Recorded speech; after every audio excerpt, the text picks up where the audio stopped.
بەناوی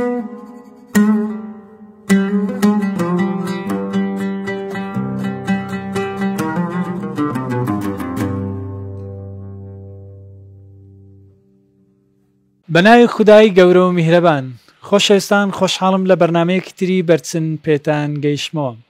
بەڕێزان، بۆ ئەم بەرنامەیە باسی دەوڵەتی عوسمانی دەکەین لە کوردستاندا. ئایا دەوڵەتی عوسمانی چۆن هات؟ بارودۆخی کوردستان بەگشتی لە سەردەمی دەوڵەتی عوسمانی. بۆ ئەم مەبەستە میوانداری زۆر بەڕێز مامۆستا محەممەد گەڵاڵیمان کردووە، مامۆستا لە زانکۆی سۆران. مامۆستا جان زۆر بخێر بێ. زۆر سپاس دەستان خۆش یاخوا سپاس لە بۆ ڕێخستنی و بەرنمەیە. خۆشحاڵم بەرنمەیەکی پێشکەوتوو و خاوەن مێژوویەکی سەنجین. دەستان خۆشبی و یاخوا بەخێر بێن سەرچاوان. سپاس دەکەین. مامۆستا بەر لەوەی بینە سەر بارودۆخی کوردستان لە سەردەمی دەوڵەتی عوسمانیدا، پێمان خۆشە باسی هاتنی دەوڵەتی عوسمانی بکەین بۆ کوردستان چۆن هاتن. طبعا دەوڵەتی عوسمانی کە هاتە کوردستان لە ئەنجامی گۆڕانی کۆمەڵێک گۆڕانکاری لە ناوچەی خۆڕەڵاتی ناوەڕاست ڕوویدا، ئەویش بە هاتنەکایی یان با بڵێن بە دروستبوونی دەوڵەتی سەفەوی بوو لە 1501 زاینی. ئەم دەوڵەتە کە لەسەر دار و پەردووی دەوڵەتی ئاقۆیلۆ دروست بوو کە مەڕەسپیەکان کەوان شۆزێکی تورکمانی سوننە مەزهەب بوون لە کوردستان حکومیانە کرد، بە تایبەتی دوای قەرە قۆیلۆیەکان. ئەمانە دەور و تەسیرەکی زۆر گەورە و ئەویان هەبوو لەسەر گۆڕانکاریە مەزهەبیەکان و هاتنەکای شەڕی مەزهەبی لە کوردستان، بە تایبەتی قەرە قۆیلۆ و ئاقۆیلۆیەکان. بەڵام جاگەر بینە سەر ئەوەی کە دەوڵەتی عوسمانی لۆ بەری خۆی لە ڕۆژئاوای دنیاوە سووران بەرەو ڕۆژهەڵاتی دنیا لە ئەنجامی هاتنی دەوڵەتێکی بەهێزی مەزهەبی شیعە بوو کە بەناوی دەوڵەتی سەفەوی و هەژمونی کرد هەتاوەکو ناوەڕاستی تورکیای ئێستا. ئەمە وای کردکەوە دەوڵەتی عوسمانی جەنگەکانی شەڕەکانی بگوێزێتەوە لە ڕۆژئاوای دنیاوە بەرەو ڕۆژهەڵات و بە تایبەتیش هێزە ئەوروپیەکان، بە تایبەتیش پورتوگالیەکان، بەریتانیەکان، هۆڵندیەکان، ئەمانە نوێنەری خۆیان ناردە لای دەوڵەتی سەفەوی و ئەوانە چەکیشیان پێدان و یارمەتیان پێدان کەوە بەرەیەکی تر لە ڕۆژهەڵات بکەنەوە دژی دەوڵەتی عوسمانی. طبعا دەکەوتە بەرەی پشتەوەی دەوڵەتی عوسمانی لۆ، چونکە لەو کاتیدا دەوڵەتی عوسمانی بەری لە ئەوروپا بوو، تایبەتی لە بەڵقان و لە ناوەڕاستی ئەوروپا و ئەوڕۆیش بەرەو ڕۆژاوای ئەوروپا. لۆ ویستیان بەرەکی لە پشتەوەی دەوڵەتی عوسمانی بکەنەوە و دەوڵەتی عوسمانی بەو ئەوەی زۆر کاریگەر بوو بەو دروستبوونی دەوڵەتی سەفەوی، لەبەرەوەی هەم یەکەم مەزهەبی بوو کە مەزهەبەکەی جیاواز بوو و هەم شەڕێکی مەزهەبی گەورە مێژوویەکی خوێناوی گەورە هەیە لە بینی ئەو دوو مەزهەبەی شیعە و سوننە. بۆیە ئەو یەکەم مەترسی لەسەر دەسەڵاتی سیاسی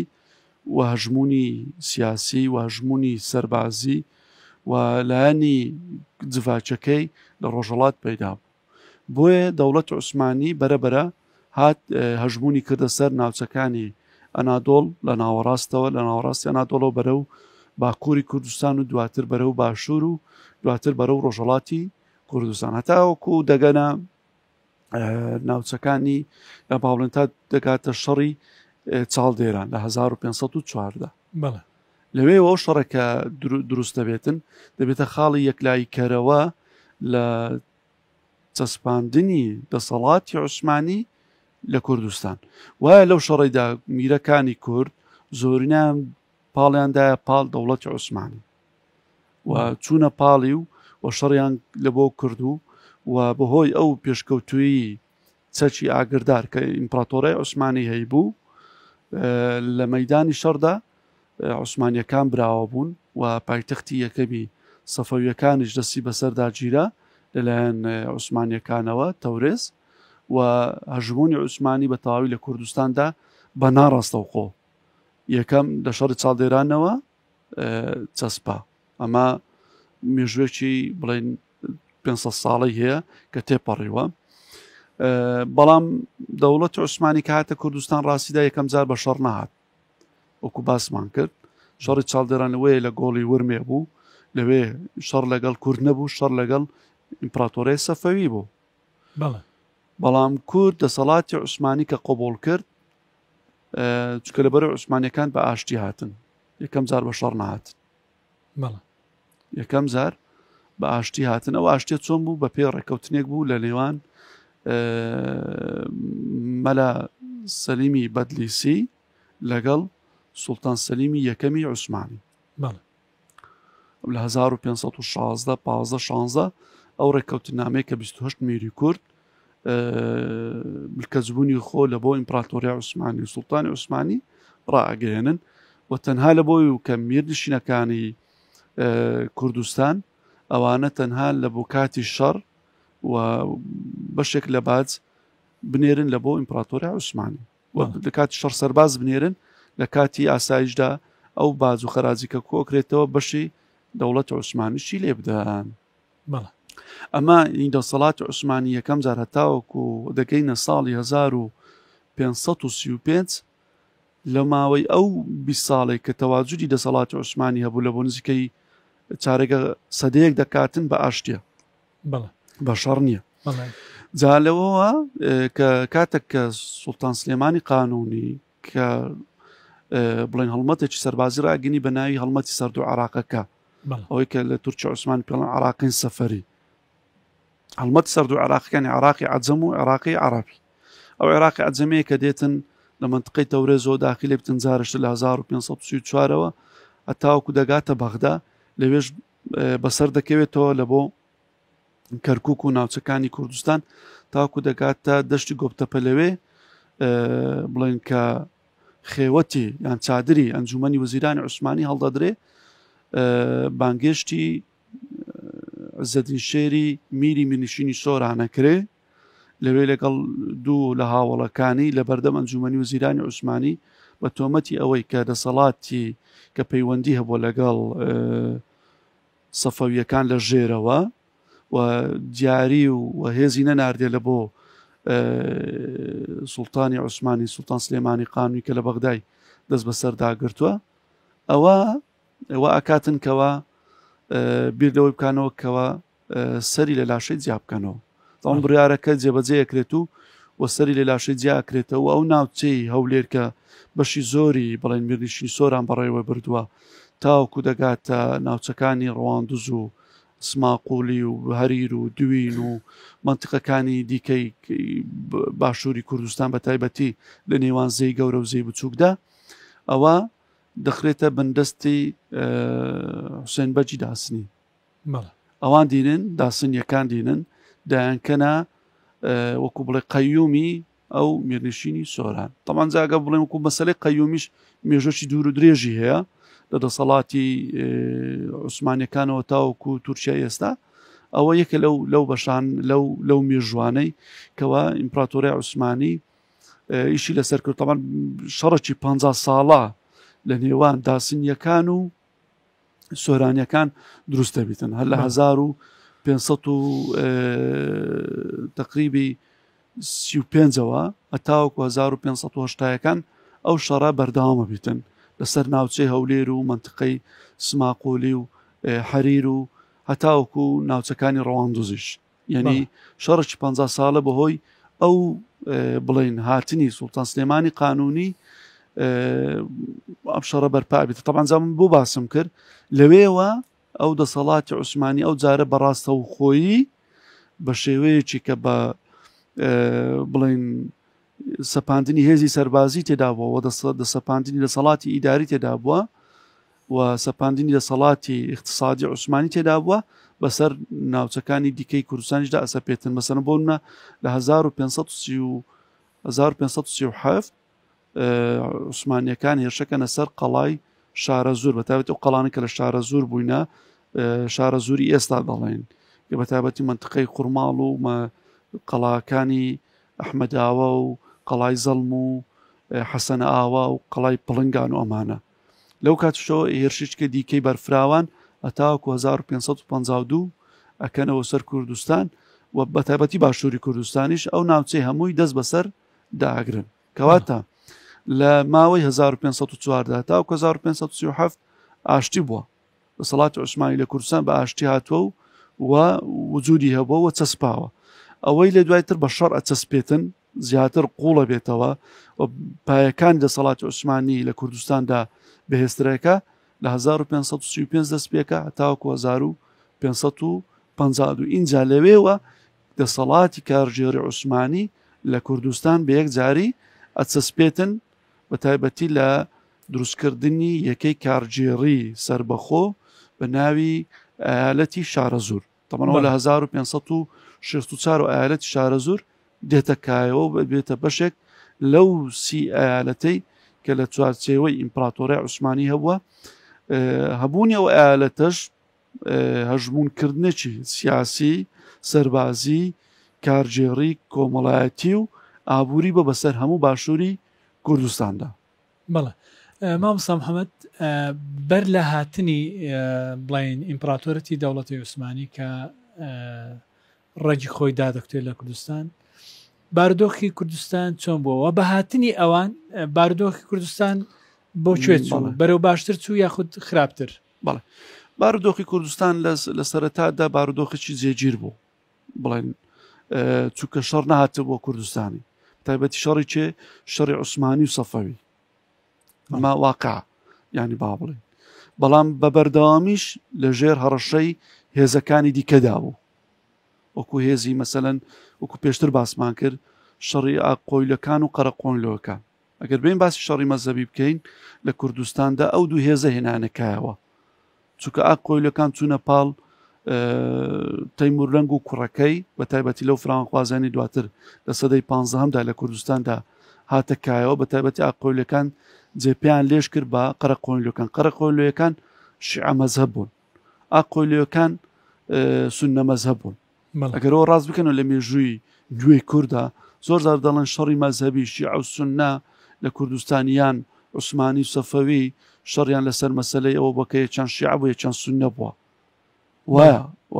شەڕەکە وایە لە سەردەمی وان گەرمترە بێ بەڵام ئەوەی کە ئەو شەڕی هێنایە سەر خاکی کوردستان کە دوو هێز بن مەزهەبی بن بۆ جیاواز بن ئەوە قەرەقۆنیلۆ و ئاقۆیلۆکان بوون هەردووچیان هۆزی تورکمان بوو لە منتقەی تورکمانستان و ئەوانەوە لەوێەوە گەشەیان کردبوو و هاتبوون بە منتقەکانی ڕۆژهەڵاتی ئیسلامی و دواتر بە کوردستاندا بڵاو بوون و دەسەڵاتی خۆیان سەپاندبوو ئەم ململانی نێوان ئەو دوو هۆزە ئەو دوو دەسەڵاتدارەی تورکمانە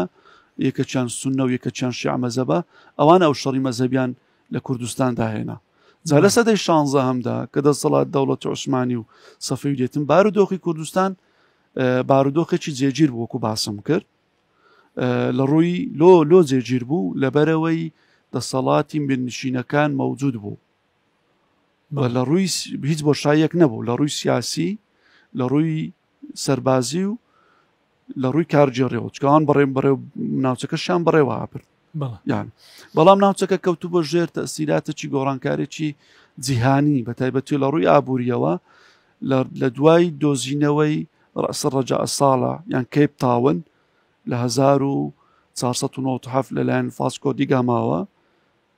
ئەمە ڕێڕەوی بازرگانی لە کوردستان گۆڕی ڕێڕەوی بازرگانی لە کوردستان گۆڕی ڕێڕەوی بازرگانیەکە چی بوو هی ئاوریشم بوو کە بە کوردستاندا تێئەپەڕی و کوردستان ناوچەیەکی بەرفراوانی با بڵێن ترانزیتی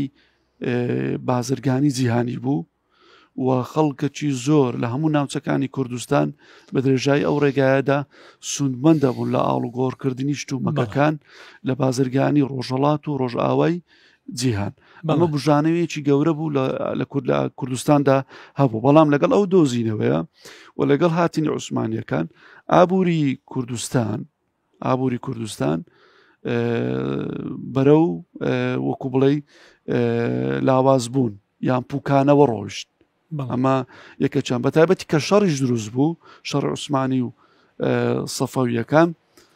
بە تایبەتی لە دواتردا کە دێتە کایەوە بڵێن تایبەتی لە سەدەی 16 بد شەڕەکانی ساڵانی 1514 دواتر شەڕەکانی 1534 1550 2574 و 1576 و 1509 تاوەکو دەگات 1623 639 کردنەوەی بەغداوان لەلایەن سوڵتان مرادی چوارەمەوە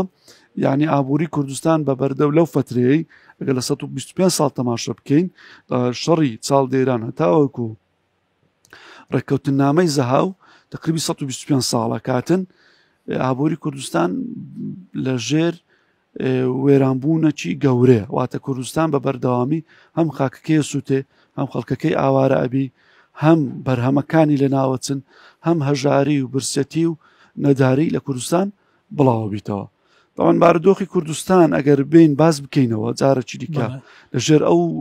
ڕۆشنای ئەو گۆڕانکارانی کە باسمان کرد یان کە ڕوویاندا بارودۆخی کوردستان لە ڕووی ئابووریەوە لە ڕووی کۆمەڵایەتیەوە بەرەو پوکانەوە و لاوازبوون و خراپبوون یان لە ناوچوون ڕۆیشت بەڵام لایەنە سیاسی و لایەنە سەربازی و لایەنەی ئیداریەکە وەکو خۆی مایە بەڵکو بەهێزتریش لەبەرەوەی دەسەڵاتدارەتی لە کوردستاندا عوسمانی شاتە سەرێ بەڵکو بەهێزتر بۆ ئەو جارە کەوتەوە سەرەوەی کە دەسەڵاتدارەتی لە کوردستان بکەیتە ململانەی لە نێوان عوسمانی و کورد و کورد و سەفەوی و کوردیش لە نێوان خۆیان بنەماڵە میرەکان یعنی ئەوەش ینی وای کرد کە بارودۆخی کوردستان بەردەوام لە ناو جێژاوەکی سیاسی و ئابووری و سەربازی و کۆمەڵایەتی دابیتن بەڵێ مامۆستا شەڕی نێوان دوو ئیمپراتۆر یەکەچیان سوننە مەسەب ئەوی تریان شیعە مەسەب کورد چۆن توانی خۆی بپارێزێ لە شەڕی مەسەبی ئەو کات بەڵێ یەکشت کوردی پاراز لەو ئەوەی ینی با بڵێ لەو کاتەدا بۆ ئەوەی کە کورد مەزهبی شافعی بوو بەڵێ یعنی لە ناو سوننەکەشە نەکەوتە ئەو بەرەی کە ئیمپراتۆری عوسمانی سوننە مەزهب بوو بەڵام لە سەرمەزهبەکەیاندا وڵەنەوەی کە پەیڕەویانە کرد لە دەسەڵاتی سیاسی و باری جڤاچ خۆیاندا حەنەفی بوون ئەوەی کرد کە کورد زیاتر نەکەوێتە بن باندۆری فتواکانی دەوڵەتی عوسمانی بە تایبەتی لە فترەی زۆر نزیکداوە مەسەلەی مەزهبی پەیوەندی خۆی ڕێک بخاتەوە لەگەڵ سەفەویەکان یان بیتە دژبەری سەفەویەکان سەر مەسەلەی مەزهبی یان وایە لە سەرەتادا ئیمپراتۆریای سەفەوی زۆرێک لە میرە کوردەکانی کە لە ناو بردن لەسەر مەسائیلی مەزهبی بوو ئەمە کە مەزهبیان سوننە بوو وایە کە کورد زۆرینەی دایە پاڵ دەوڵەت عوسمانی لەسەر مەسەلەی مەزهبی ئەوەی کە مەزهبی سوننە بوو ڕاستە ئەمە بەڵام کورد شەڕی مەزهبی نەکرد لەو فترەیە یعنی شەڕی دەسەڵاتی خۆی کرد شەڕی مانەوەی خۆی کرد ئەمە ناڵن شەڕی نەتەوەیی یان شەڕی بوونی کورد وەکۆی ئەو چەمک و تێز و ئەو زاراوانی کە ئێستا لە سەردەمی نوێدا بەکاردێ لە چوارچێوەی نەتەوایەتیدا بەڵکو لە چوارچێوەی دەسەڵاتی خۆبەڕێوەبردننی بنەماڵەکانی کورد میرەکانی کورد دەسەڵاتدارەکانی کورد شەڕی مانەوەی خۆیان کرد شەڕێک بوو لە بۆ مانەوەی دەسەڵاتی کوردی بەڵام لە پاڵەوەیدا کە ئەوان مەسلەی مەزەبیان بە مەسلەی دووەم وەرگرتە بوو کە دابیانە پاڵ دەوڵەتی عوسمانی لۆ چونکە ئەو دەوڵەت عوسمانی کە سوننە مەزەب بوو دەسەڵاتی کوردی هێشتەوە میری کوردی هێشتەوە و دوای کە بە پێ ڕێکەوتنانی کە بە باسمان کرد هەر میرێکی کوور ئەگەر مردب وایە کوڕەکان لە شوێندانە واتە بۆ دەسەڵاتی پشتا و پشت ئەگەر ئەو بنەماڵە میرە کووردە هیچ کەسێکیان نەمابایە لە خزم و کە سوکارەکە ئەگەر خزم و کە سوکارەکەی نەمابووایە با بڵێن دەهاتن میرەکانی کورد لە کوردستانی کۆ بوون و میرەچان لە نوێوە دائانە لە بنەماڵەیەکی نوێ دائانە یان لە خۆیان دایانە لە بۆ ئەو بەڕێوەبردنی ئەو میرنشینەی بەڵام ئیمپراتۆری سەفەوی چیە کرد دەسەڵاتی میرەکانی یەکەم هەڵەوەشاندە و یاخۆت لاوازیەکردن بەڵکو ئەویش وەکو ئەو کاتی ئیمپراتۆری عوسمانی قەیومە چی با بڵێنان دەهاتیان کەسێکی بە سێبەر یاخۆت میرە کوردەکەی لە ئەدا میرەکی سەفەوی لە شوێنی یان شازادێکی سەفەوی لە شوێنی ئەو میرە کوردەی دائانە بەڵێ مامۆستا لە قسەکانت وا تێگەیشتم کە سەر ڕایبوونی هەژمونی دەوڵەتی عوسمانی لە کوردستان بەڵام دەسەڵاتێکی خۆبەڕێوەبردننیش هەبووە بەڵێ یعنی ئەو دەسەڵاتە دواتر بە قانون ڕێکەخرێتن بە ڕێکەوتن نامە لە سەردەمی سوڵتان سەلیمی یەکەمەوە بۆ سوڵتان سلێمانی قانونی هەتاوەکو 1834 یعنی هەتا ڕووخاندنی یەکەم جار میرنشینی سۆران لە 1836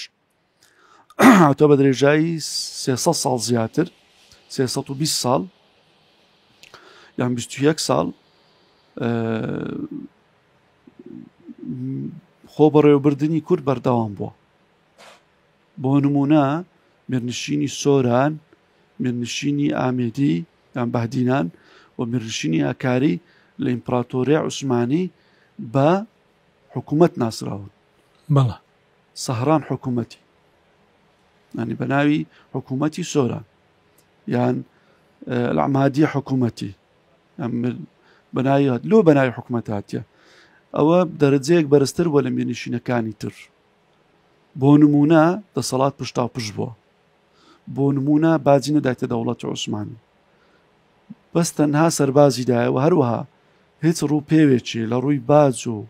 خەراجی عوسمانیەوە نەیگرتیتەوە، بەڵکو هەموو باج و خەراج کە هەر ڕووپێوێ کرابی لە ڕووی کۆکردنەوەی داهاتەوە هەمووی بۆ خەزێنەی میرنشینەکانی سۆران و بەهدینان و هەکاری بوو، بۆ خۆیان بووە. بەس تەنها لە کاتی شەڕ سەرهێزی سەربازی بنێرن لە بۆ ئیمپراتۆریە عوسمانی. ئەوە یعنی لە شێوەی خۆ بەڕێوەبردن زیاتر بووە بەڕێی خۆم. واتە حکوومەتێک بووینە، حکوومەتە چی شوبهەن ما مستەقل بووینە،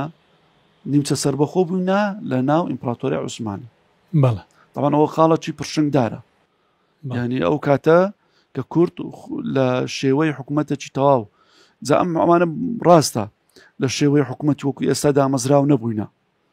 بەڵام دەسەڵاتی تەواوی حکومداریان بەسەر هەموو ناوچەکانی خۆیاندا هەبووە بە زیادیشەوە. یعنی هەتا زۆر جار هەبووە مەسەڵەن بۆ نمونە وەکو سوڵتان حوسێن وەلی ئەوەی میرنشینی بەهدینان لە 1533 تاوەکو 1574 کە حکومەکاتن نزیکەی 50 ساڵەکە بە درێژایی نیو سەدا ئەوە یەکێک بە لە شەفاعەتکەرانی هەموو میرەکانی کورد لە دەرباری عوسمانی. لەبەرچی لەبەرەوەی ئەو بنەماڵەیە کە خۆیان گەڕاندۆتەوە سەر عەباسیەکان کەوانە لە ئال البەیتن لە لای ئیمپراتۆریە عوسمانی بە تایبەتیش لەلایەن سوڵتانەکانی عوسمانیەوە زۆر بە پیرۆز سیر کراون. زۆر جار ئەوانە ئەو کەسایەتیانە بووینە شەفاعەتکار لە بۆ میرەکانی دیکە. بەڵێ بارودۆخی ڕۆشنبیری بەگشتی لە کوردستان لە سەردەمی دەوڵەتی عوسمانی بەرەو کوێ و ئایا بەرەو پێش و یاخود بەشەکی ڕۆشنبیران پەراگەندەی وڵاتان بوون چۆن بەگشتی؟ ئەجا بۆ تەواوکەری ئەو بابەتی کە وڵامی جوجە نابێت لە کوردستان دەبۆی ئەو سیستەمە سیاسی و کارژێڕی کە لە کوردستان هاتەکایەوە تایبەتی کە سیستەمی سیاسی لە کوردستاندا کرایە پشتا و پشتی. تەوریسی سیاسی لە کوردستاندا لە فترەی عوسمانی زۆر گەشەی کرد. پایەکانی چەسپی ئەو پایەکانی کە چەسپی چکە سیستەمەک بوو لە حتا سیستەمی بەڕێوەبردننی عوسمانیش یەک لەوانە کە بەناوی سیستەمی ئۆجاقلق یعنی میلادگری حتا لە شێوەی دابشکردنی ئیدارەش کە هەبوو بەشێک لە ناوچەکانیان بە شێوەی میلادگری دابش کرد لە کوردستان، حتا بە مڵکانەشیان دابش کرد ئەوەکان پیان دەگۆ یۆرتلێک. ئەو دوو سیستەمە لە ڕووی ئابووری و سیاسیەوە کاریگەریەکان هێتاوەکو ئێستاش بەردەوامە و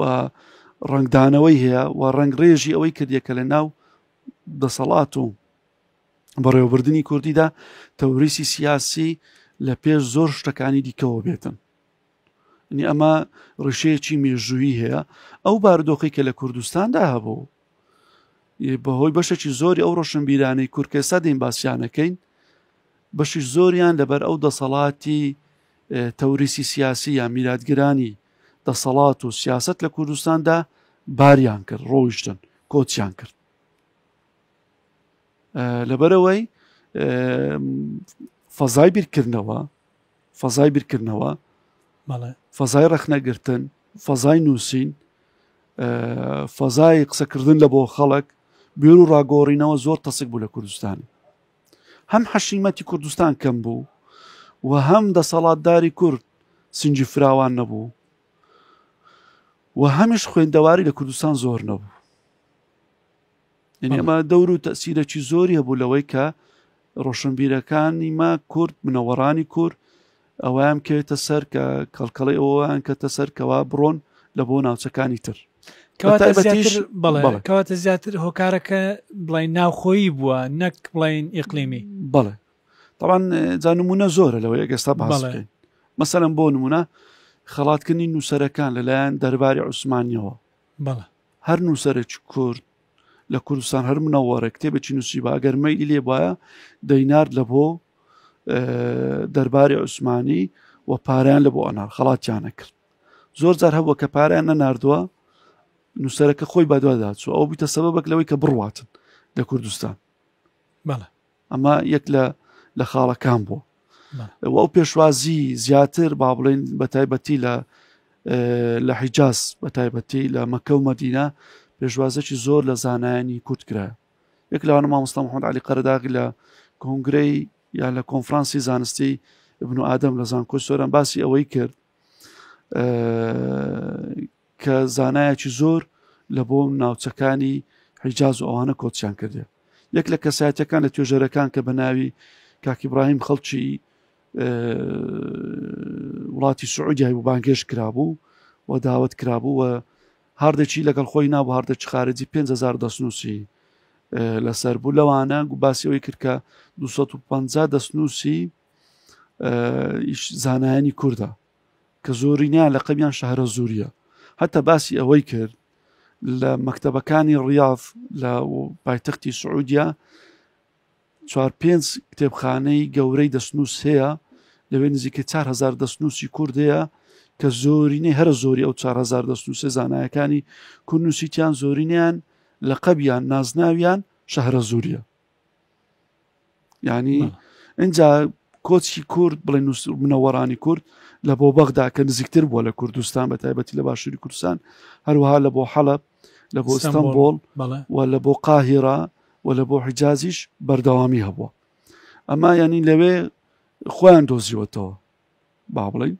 بە تایبەتی لێوێن دەرێ فەزای بیرکردنەوە گەورەتر بووە ڕەخنەگرتن یان با بڵێ فەزای بیرکردنەوە و ڕەخنەگرتن و ئەمانە زیاتر پێشوازی لێکراوە. دەرفەتی نووسین و بڵاوکردنەوە زیاتر بووە، دەرفەتی خوێندنەوە زیاتر بووە، دەرفەتی پێگەیاندنی خەڵک و خۆ پێگانی خۆشیان زیاتر بووە. لە کوردستاندا ئەو شتانە بەردەست نەبووە، کەم بەردەست بووە وەکو باسم کرد. یعنی لە کوردستاندا ئەو شتانە زۆر کەم بووە. لەبەرچی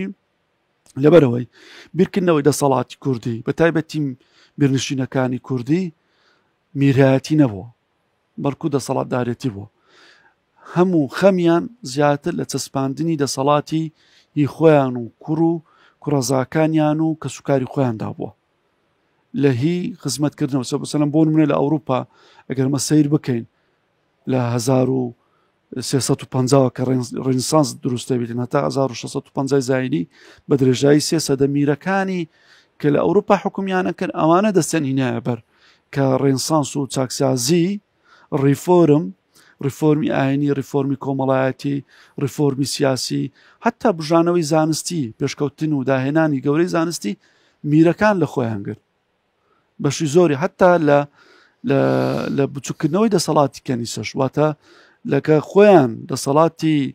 کەنیسەکە و دەسەڵاتی کە پێدا بوون کە ئەوان بەشێکن لە سێبەری خوددا لەسەر زەوی بەڵام ئەوش لەوەش کەم تەرخەمیان نەکرد بەڵکو ئەو دەسەڵاتی کەنیسەشیان کەم کردەوە کە شەرعیەتیان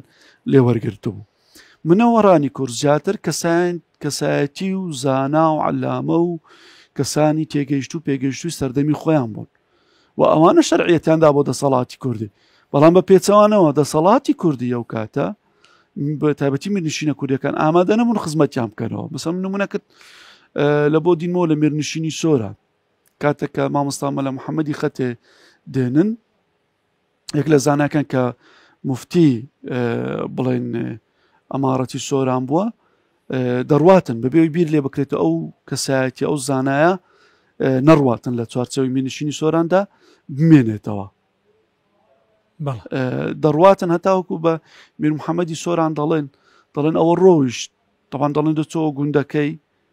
بار و خۆی بڵێن حازر کرد و کە بڕواتن ئەڵێ هیچ دەنگ ناکاتن کە گەڕا ڕواندز هیچ دەنگ ناکاتن کە دەڵێن ئەوە ڕۆویشت ڕوانزی بەجێ هێشت طبعا نزیکەی 4000 دەستنووسی هەبووە ئەڵێ زۆر باش باڵێ بەخێرچی تۆ سیر بکە ینی بیر لێ نەکرایەوە لەوەی کە ئەو زانایە گەورەیە ئەو ناوچەی کوردستانی بەجێ دێڵی لەگەڵ هەموو دەستنووسەش لەگەڵە خۆیە باتن داهاتووی چەبیتن چێ سوود لێ وەرەگری چێ لەوانە ئیسفادە ئەکاتن یعنی هەر بۆ نمونە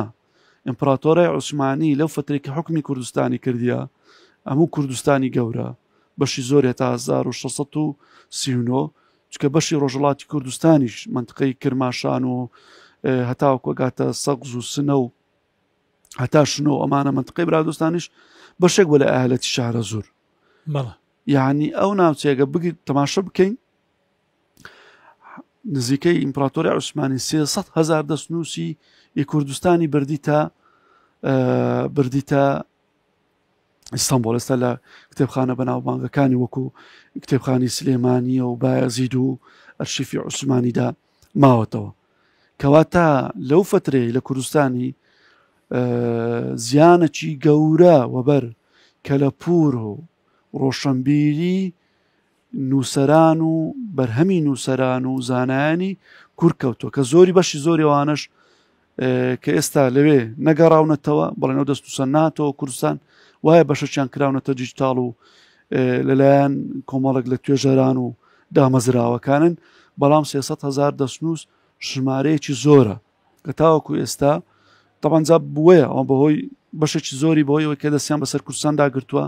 کتێبخانەکان داگرتووە جا بە شەڕ یان بەخۆشی ئەو دەستنووسانە بەڵام بەشی زۆریشی زانایانی کورد ئەو دەستنووسانیان لەگەڵ خۆیان بردیە لەوێ پێشکەشی کتێبخانەکانی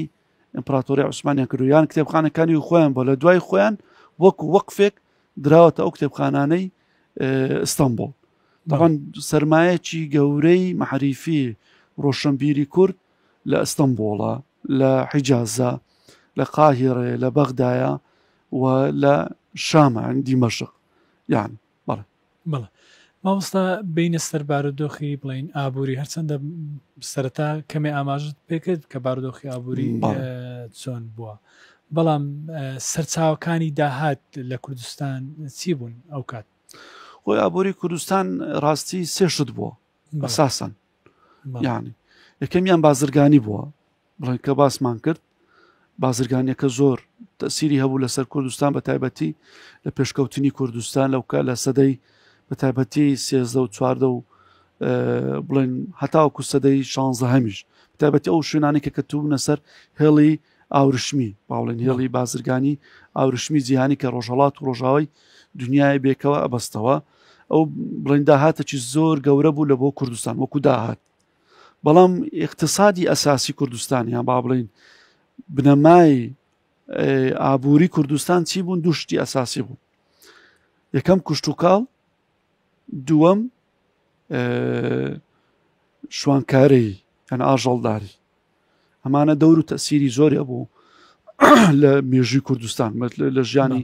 خەڵکدا بە تایبەتی لە مەسەلەی چاندنی دانەوێڵە کوردستان سەبەتەی خۆراک بوو سەمسەلم بۆ نمونە لە ئاهەلەتی شارە زۆر کاتێکی هێزی سەربازیان بردووە لە بۆ دامرکاندنەوەی بزوتنەوەکانی یاخیبوون لە جنوبی عراقی بە تایبەتی بزوتنەوەکەی ئبن العلیان لەو ناوچەیەی کە داوای هێزیان کردێ کە هێزی شارە زۆر بچیتن داوایان کردێ کە دەبیتن وەکو شارە زۆر کە سەبەتەی خۆراک بووە خواردنیش بباتن داوایان لە والی شارە زۆر کردیا کە دەبیتن ئەتوو خۆراکیش ئامادە بکەی لە بۆ ئەو هەڵمەتە سەربازی واتە کوردستان سەبەتەی خۆراکی حتا هەڵماتە سەربازیەکانی ئیمپراتۆری عوسمانی بووە ئەنجا ئیمپراتۆری عوسمانی لە یاسای قانونێکی هەبوو ئەو قانونەی چ بوو قەدەغەکردنی فرۆشتنی گەنم بوو بە دەرەوەی ئیمپراتۆری عوسمان چکە لۆ مادەیەکی ئەساسی بوو وەکو یەک لە نووسەر توێژەرە بە دیمەنەکانی بڵێن تورکیای باسەکاتن بە ناوی شەوکەت پاموو کە اختصاصی لە دارایی و ئابووری عوسمانیە دەڵێ یەک لە یاسا بنەڕەتیەکانی عوسمانیەوە بوو کە نابووە گەنم وەکو سەرچاوەیەکی ئابووری و بژێوی و بەشێک وە لە ئاسایشی خۆراکی عوسمانی بفرۆشتە دەرەوە بەڵکو ئەو گەنمەی کوردستانی دەچوو لە بۆ بەغدا و بەسرا و ئەستەمبۆڵ و شارەکانی دیکە وەکو حەڵەب و شام و حیجاز و ئەمانە واتە بەشێکی زۆری ئەو دانەوێڵەی کوردستانی ئەڕۆیشت لە دوای پڕکردنەوەی بەرهەمی ناوەخۆ دوای ئەوەی کەوا لە بۆ لایەنی سەربازیش بە تایبەتی لە بۆ قشڵە سەربازیەکانی عوسمانی بەکارداهات وەکو کۆگاکردنی گەنم لە بۆ کاتی بڵێن شەڕ و یان با بڵێن کاتەکانی تر لە کاتی ئاساییدا لە بۆ دەرەوەش دەنێردرا ئەمای مەسەلەن یەک دەوەکان حتا مەسەلەی لە بڵێن وەشی دیکەش با بڵێن لە ڕووی کوشتتوکاڵی کە بە تایبەتی ئەو کە گەڕیدەکان باسەکەن یعنی بەشێکی زۆری خراوەتەوە بازرگانی ناوەخۆ ئەو بەرهەمی کوشتتوکاڵیە خراوەتۆ بە بازارەکانی ناوەخۆ و ساخ کراوەتەوە بە تایبەتی مەسەلەن بۆ نمونە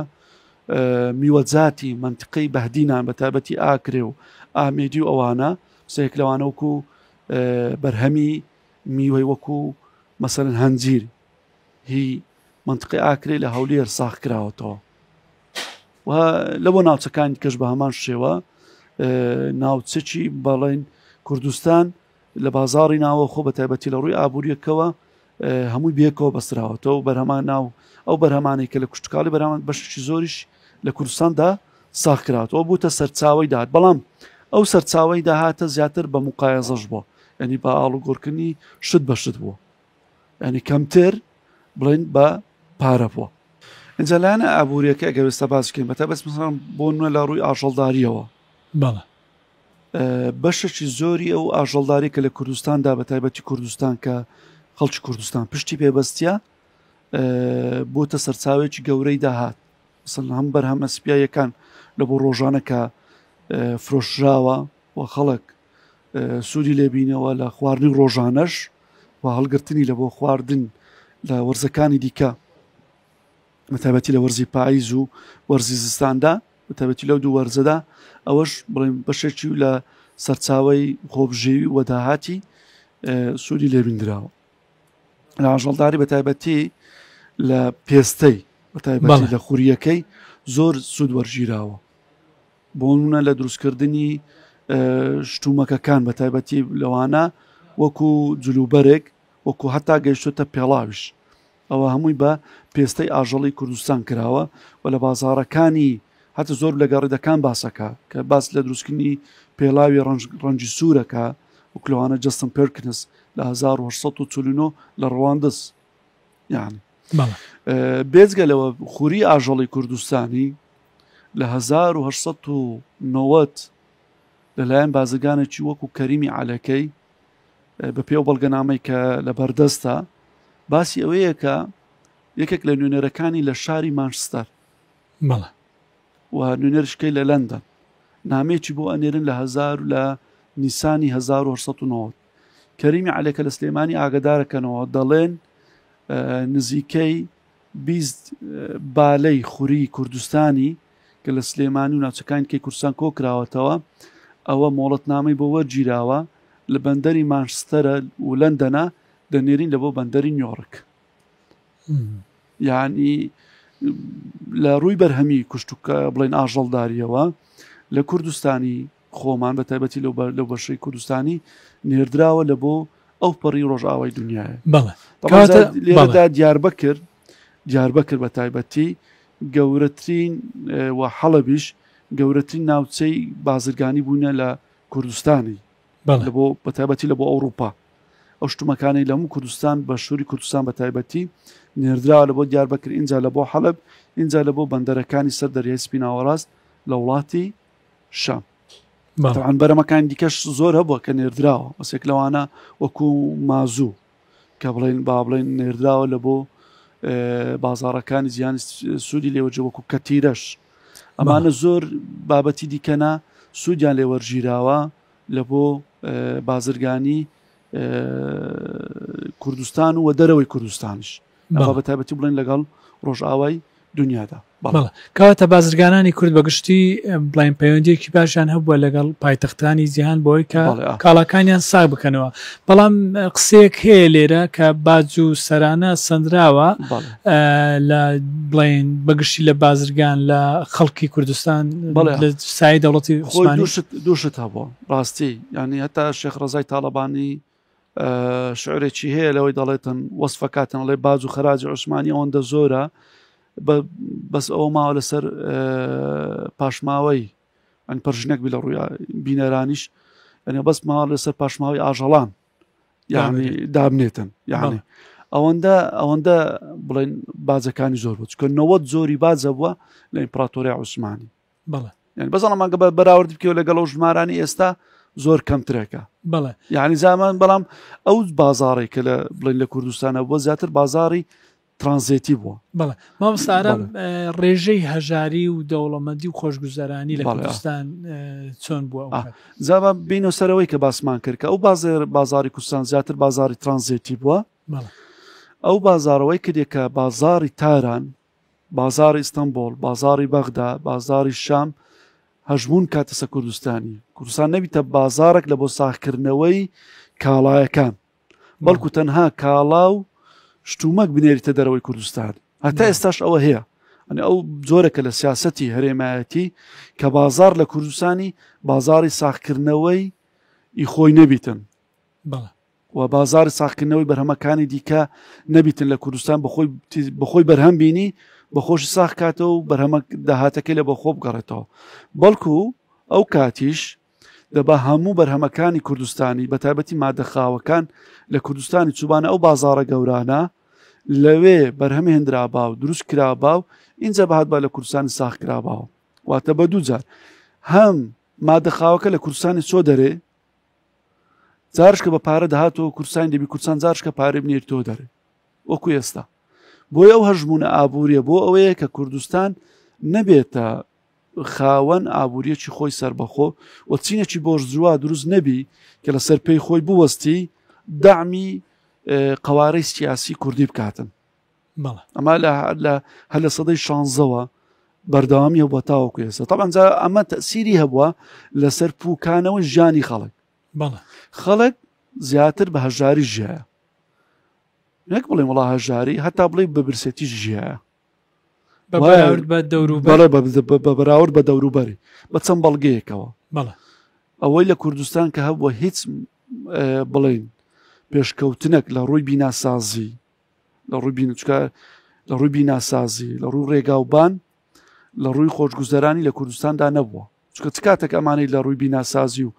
خۆشگوزەرانی و ڕێگاوبان و ئەمانە دروستە بێ کاتێکەوەی کە خەڵک تێر و پڕ بیتن خۆشگوزەران بیتن ئەوە لە کوردستاندا نەبوو، زۆر کەم بوو. بەڵکو چینەکی دەسەڵاتدار هەبووە وەکو میرایەتی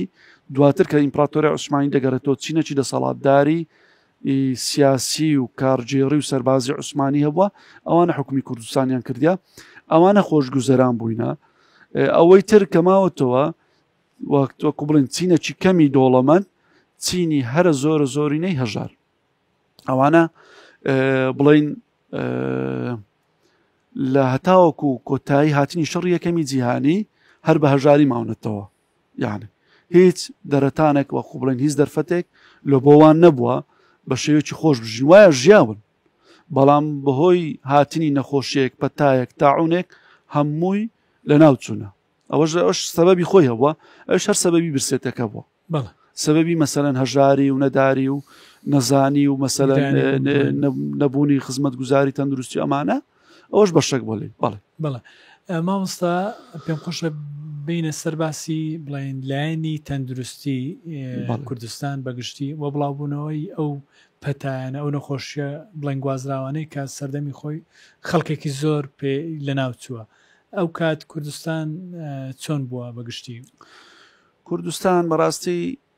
ئەگەر تەماشای بەڵگەنامەکانی عوسمانی بکەین تا کۆتایی سەدەی 19 لە ڕووی تەندروستیەوە زۆر وێرانە. ینی هیچ بنکەی تەندروستی تۆم بە پێ و چاکسازانەی لە دەوڵەتی عوسمانی کە کرا لە ئەوەی گوڵخانە دواتر کە پێڵەن خەتی شەریفی گوڵخانە خەتی هەمایۆن چاکسازەکانی سوڵتان عەبدولعەزیز سوڵتان عەبدولحەمیدی دووەم ئەوانەی کە قەوانینەکان لە دەوڵەتی عوسمانی دەرچوون دروستکردنی بنکەی تەندروستی و بە تایبەتیش هێنانەکای کەرەنتینە لەسەر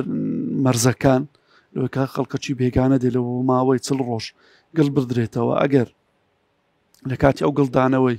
یاخود هێشتنەوەی لە بۆ ماوەی 40 ڕۆژدا ئەگەر هەر نەخۆشیەکی لێوە دەرکەوتیان هەر درمێک هەر پەتایەک بینێرنەوە بۆ شوێنەی خۆی ئەو پەتایانێتن بەڵام ئەوە زۆر بەدرەنگ لە کوردستانی کرایەوە ئەوە سەبەبی ئەوەی بوو کە چەندین شەپۆلی مەرگهێنەر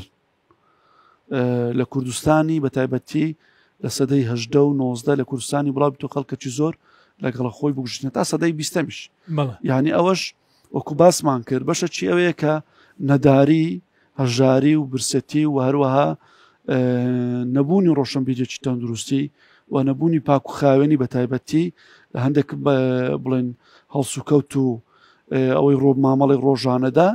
ئەوە بۆ سەبەبی ئەوەی کە نەخۆشی زۆر لە کوردستانی بڵاو ببن و بە تایبەتێک لەوان مەسەرەن ئەوەی کەمە پێڵێن چاوقوڵچەیان با بڵێن تاعون ڕشانەوە گرانەتە تای زەرد تای دیکەکە لە کوردستاندا زۆر بڵاو بوونیتەوە ئەوانە بڵێن لە کوردستانی زۆر بن تەمەزا خەڵک بەشی ئەوەش لە کۆتایی بە تایبەتی سەدەی 19 لە سەدەی 20 خەڵک ئەو ڕۆشنبیری پێیدا ئابیتن بە تایبەتی لە منتقەی جوانڕۆ کاتێک کە پەتا بڵاوە بیتەوە لە کوردستان لە منتقەی هەورامانیش ئەو خەڵکانی کە پەتاکان نەگرتێ دەستنە شوێنە بڵندەکان تەمەن ئەو راپۆرتە پزیشکەکانی وێزگەی تەندروستی ئەمریکی لە بەغدایە باسەکاتن دەڵێ ئەو خەڵکی منتقەی هەڵەبجە و جوانڕۆ و هەورامان ئەوانە کە نەخۆشیێک بڵاو بیتۆ پەتایەک بڵاو بیتۆ دەستنە شوێنە بەرزەکان گوندەکان بەجێ دێڵن نەخۆشەکان لەوێ دەمێن ئەوانی کە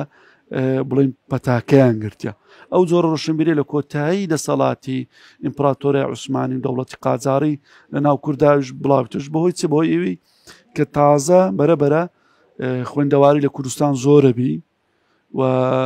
ڕۆشنبیری تەندروستی بڵاو بیتۆ بە تایبەتی لە هاتنی پزیشک و حەکیم و خەڵکی هەتا بیانیش کە هاتیە بە تایبەتی و هەتا میسیۆنێرەکان با بڵێنەوانەی ئینگلیز بووینە ئەمریکی بووینە فەڕەنسی بووینە ئەوانش دەوری تەسیریان هەبوو لەوەی کە جۆرێک لەو ڕۆشنبیری بدەنە خەڵک کە خۆیان بپارێزن لە پەتا و نەخۆشی ئەوەش تەسیری خۆی هەبوو بەڵێ گرنگترین ئەو نەخۆشانەی کە خەڵکێکی زۆر پێوە بڵایەن گرفتار بۆەوە پێوە مردووە لەوانە مەسەڵەن ڕشانەوە بڵێن چاوقوڵچەیان با بڵێن تاعون ئەو خەڵکەکی زۆر زۆری کوشتیا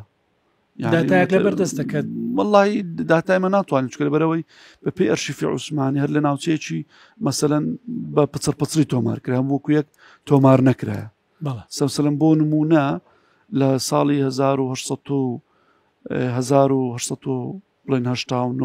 1989 لە ناوچەی باڵەکایەتی تاعون بڵاوە بیتەوە لەوێ تقریبی نزیکەی 13 کەس پێمر بەبوون لە گوندی گرتێک بەڵێ مەسەلە نمونە ئەوە لە ناوچەکانی دیکەش بە هەمان شێوە بووم نۆڕشانەوە لە وەکو مامۆستا لە محەممەدی چورستانی باسەکاتن کە لە یاداشتەکانی کە لە ئەوەی نەخۆشی ڕشانەوە یان با بڵێن تاعون کە بڵاو بیتۆ لە منتقەی سلێمانی و ئەمانە تقریبی 3,000 کەس ئەکوژیتن یعنی لە ساڵی 1903 و 4 و 5 ئەمانە یان ئەو ژمارەی من نییە چکە لەبەرەوەی هیچ داتایەک لە دەوڵەت عوسمانی وەکو خۆی تۆمار نەکرا یان با بڵێنەوەی کە لە ئەرشیفەیە تاوەکو ئێستا هەمووی بڵاو نەکراوە یان هەمووی بەردەست نییە یانەوەی کە هاتووە هەموو ژمارەکان زیاتر تەخمینین واتە دقیق نییە لە کوردستان لە فترەی عوسمانی بە ئەو 400 ساڵی کە حکمی عوسمانیەکان بووە چەند سەد هەزار کەس یان بڵێن چەند هەزار کەس بە نەخۆشی ڕشانەوە یان گرانەتە یان تای زەرد یان نەخۆشەکانی تر مردوون یان لە ناوچوون بەڵام ئەمە بوویتە سەبەبی کە زۆرینەی گوندەکانی کوردستانی چۆڵ ببن تابێتی بە پێی وەسایقەکانی عوسمانی لە ناوچەی ئاکرێ بەشی زۆری ئەو گوندانەکە گوندی بە تایبەتی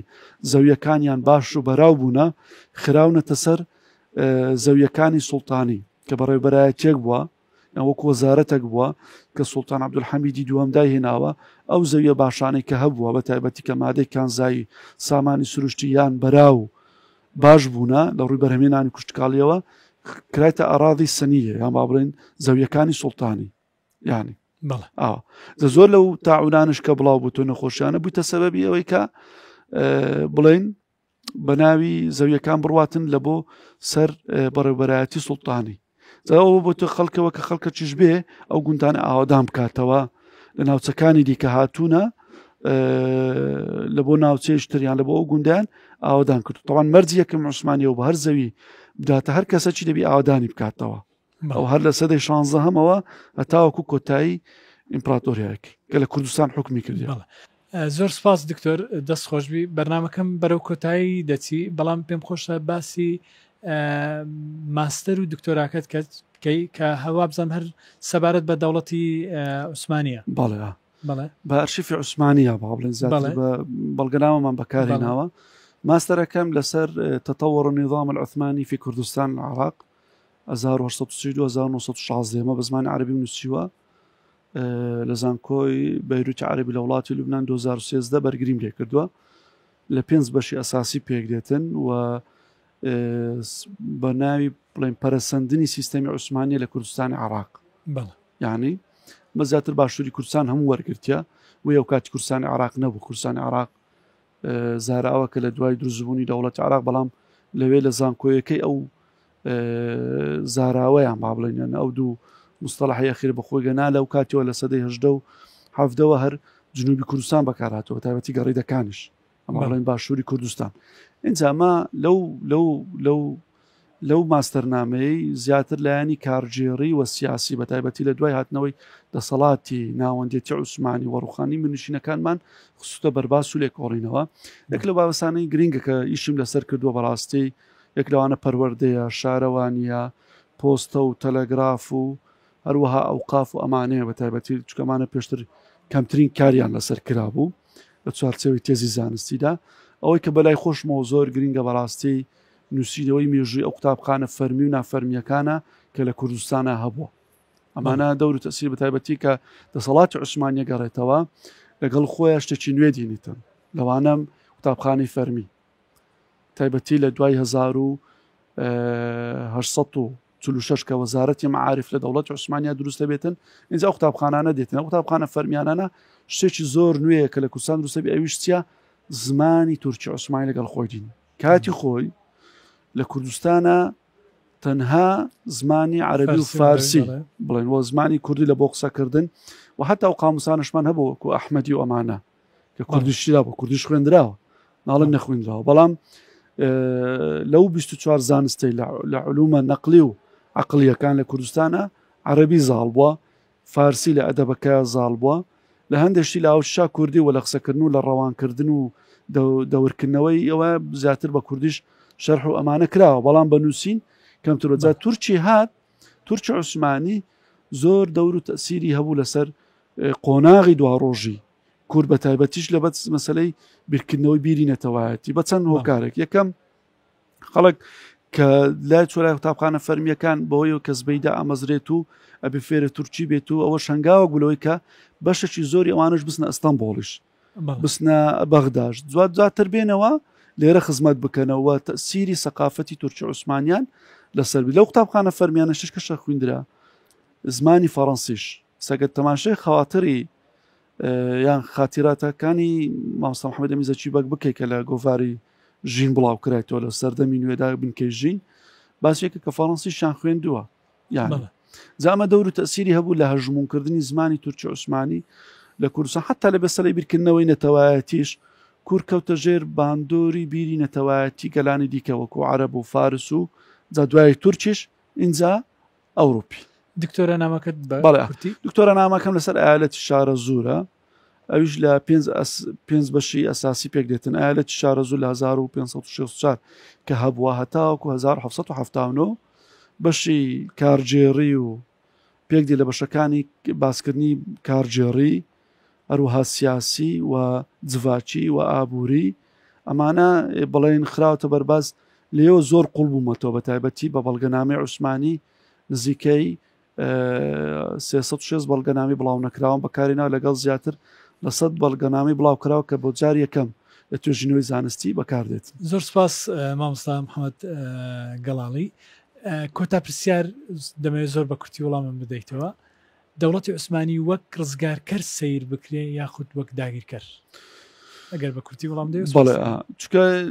دەسەڵاتی ئەو کاتە کورد لە ژێر دەستە نەبووە، باڵن دەسەڵاتی خۆیەوە بە ناتوان بڵێن وەکو ڕزگارکەر، وە کوردستانشی داگیر نەکردێ لە سەرەتا ناتوان وەکو بڵێن داگیرکەریش، چکە وەڵامە منتقەکە ئەوەیە کوردستان ئەو کاتە چەندین میر و میرنشین خۆیان بەڕێوابریان کوردستانیان بەڕێوابرد، واتە لە بندەستی سەفەویەکان دانەبوون، وایە بەشێک لە ژێر هەژمونی سەفەویدا بوو. بەڵام ئەوە کوردستان بە خۆیان میرەکانی کوردستان خۆیان بە ویستی خۆیان ئیتفاقیان کرد لەگەڵ دەوڵەتی عوسمانی وەکو ڕزگارکەر سیر ناکرێ، وەکو داگیرکەریش سیر ناکرێ لەبەرەوەی ڕێککەوتن بە ئاشتی بوو و ئاشتەکە لە بۆ نزیکەی چارەگە سەدەیەک بەردەوام بوو، واتە لە هەردوو حاڵەتدا نەڕزگارکەرە نەداگیرکەرە، بەڵکو هات دەسەڵاتی خۆی لە کوردستاندا ئیمپراتۆریا عوسمانی دەسەڵاتی خۆی سەپان، ئەوش بە قۆناغ لە قۆناغێکدا بە ئاشتی کە 300 ساڵی خەیان قۆناغە چکە نزیکەی 88 ساڵی خەیان هەتاو کۆتایی هاتنی بە دەسەڵاتی مرکزی خۆی، واتە دەسەڵاتی ناوەندەتی عوسمانی گەڕاندەوە کوردستان لە 1936 تاوەکو 1970. زۆر سپاس بەڕێز دکتۆر محەممەد گەڵاڵی مامۆستا لە زانکۆی سۆران مادوم کردی. سپاس دەکەم. سپاس لە بۆ ئێوەش، سپاس لە بۆ بەرنامەکەتان، منش ئێوە ماندوو کرد و دەستان خۆشبی و هەر سەرکەوت و سەرفراز بن. زۆر سپاس. بینەرانی بەڕێز تا بەرنمەیەکی تری بەرچن پێتان دەگەمەوە. خوداتان لەگەڵ.